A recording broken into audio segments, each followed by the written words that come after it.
بسم اللہ الرحمن الرحیم۔ السلام علیکم ورحمۃ اللہ وبرکاتہ۔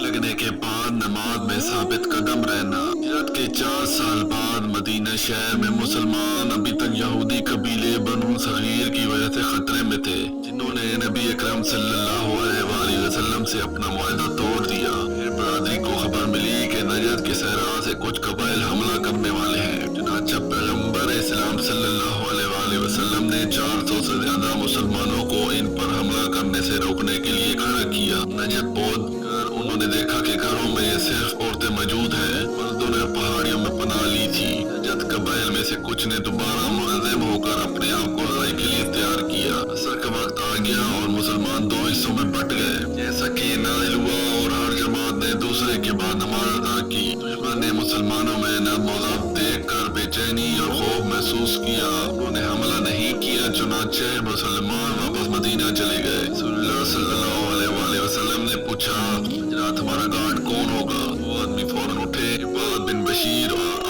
عمار بن یاسر۔ عباد نے دیکھا کہ عمار تھکے ہوئے ہیں اور پوچھا، تم رات کے کس حصے میں سونا چاہتے ہو، پہلا یا دوسرا؟ پہلا حصہ، عمار نے کہا۔ رات پرسکون تھی، ہر چیز پرامن لگ رہی تھی۔ عباد نے رات عبادت میں گزارنے کا فیصلہ کیا۔ جب اس کا ساتھی سو رہا تھا اور قرآن کی تلاوت شروع کی، عباد جلدی کھڑا ہوا، نماز پڑھنے کے لیے قبلہ کی طرف منہ کیا۔ نے 110 آیات پر مشتمل سورۃ کہف کی تلاوت کی، جس میں ایمان، سچائی اور صبر اور وقت گزرنے کی خوبیاں بیان کی گئی ہیں۔ وہ تلاوت اور فکر میں مشغول تھے کہ نجد کے پہاڑوں سے ایک دشمن آیا اور اس نے اسے بے حال دیکھا۔